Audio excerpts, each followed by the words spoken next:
Hi. Nano was kind enough to send over a few of the new CEQ module which they've just released. It's a 4 HP compressor and EQ combined into one module. It's very simple. What you see is what you get in terms of controls. You've got 3-band fixed EQ here, and you've got a stereo compressor. Stereo in or left, normal to right, and stereo output.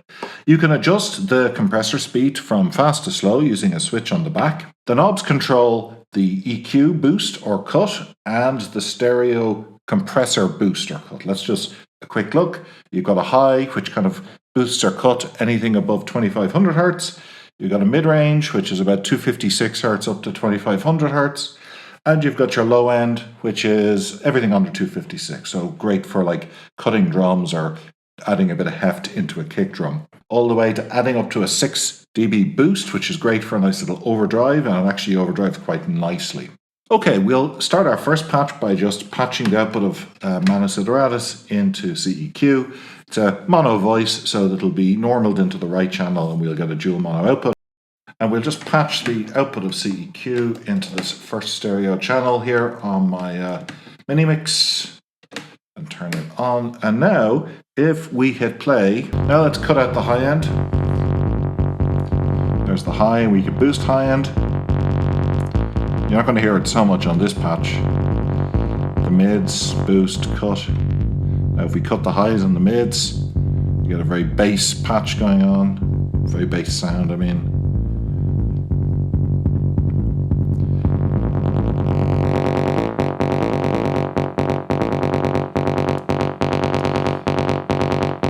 So there's your classic DJ filter style.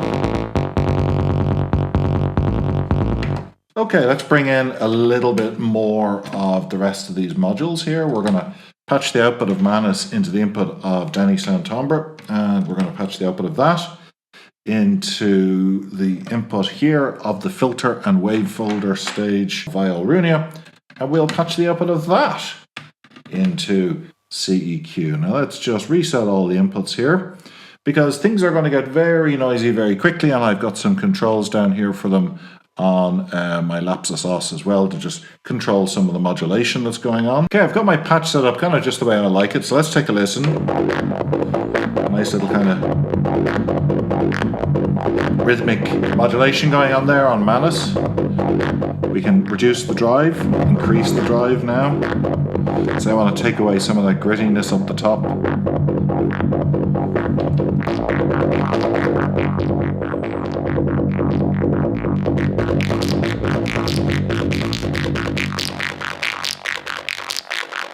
That really needs a kick. So let's patch in the output of the LXR drum module, and we're going to use the second CEQ to control the dynamics and the EQ of that. I want to put the output of the LXR drum module through my new Dark Matter module, which I just got sent. So what we're going to do is we'll just take the output of Dark Matter and we will patch it into the input here.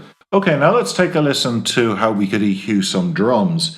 And I've got everything patched up now, so I'm driving the output of LXR into Dark Matter and then into this second CEQ. Let's take a look and see what happens when we start to play with the dynamics of this drum. We can take a lot of the punch out of it there, or we can boost it. Nice little overdrive there. Take the low end out.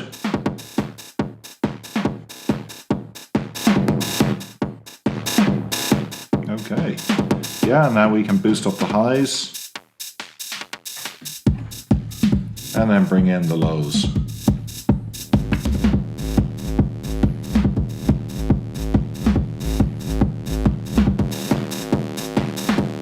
See, now you hear that feedback could really get in the way of listening. We just let it all sit because the feedback could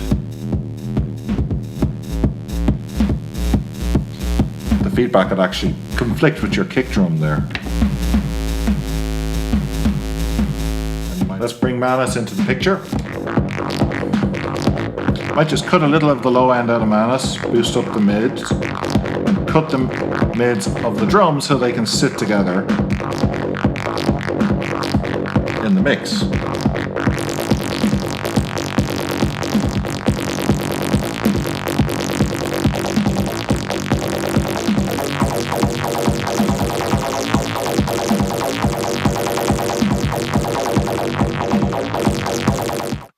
I'm having an awful lot more fun than I should be just demoing an EQ module, but what can I do? Let's look at a very different application now, and that's as a feedback loop. And what we're going to do is we're going to use ChronoBlob. Now, ChronoBlob has a number of different delay modes. The first two are stereo modes, the next two are mono modes.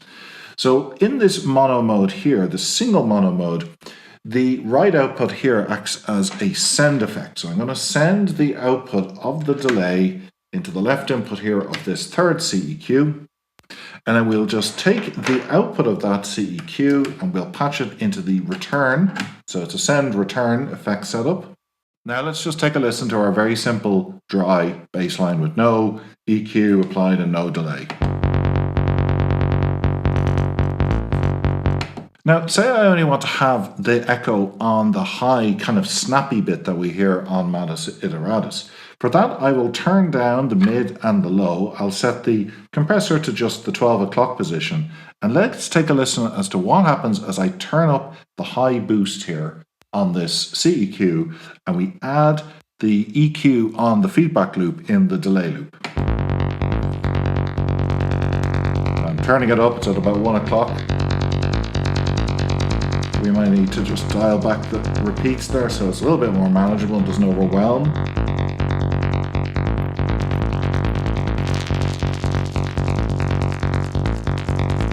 So it's a nice little performance feature. If I turn up the compressor, I can selectively overdrive it a little. Create a little bit of tension. Now the most classic delay sound you're probably used to is just like a mid-range boost, which would be like this. I could cut it completely, we'll have nothing being delayed. So we'll add a bit of boost on the mid-range.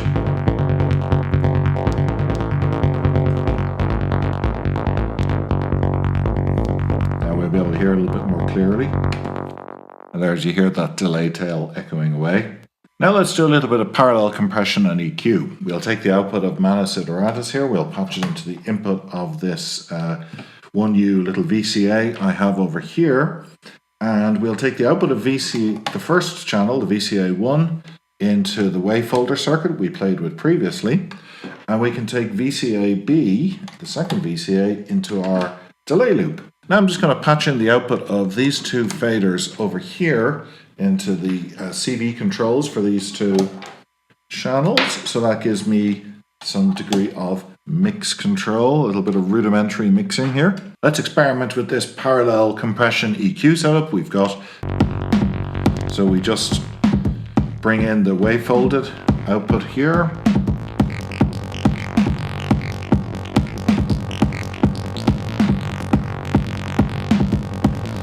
Can always boost up that's the first CEQ there.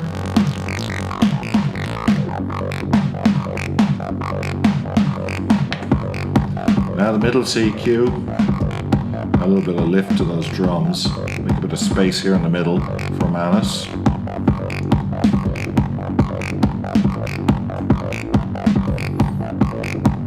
Okay, now let's bring in the delay loop.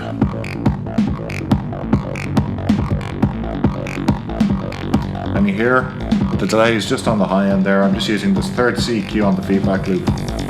Nice little performance effect there, I like it. We can just fade that back out. Yeah, I like that. So we can use that more as a performance effect.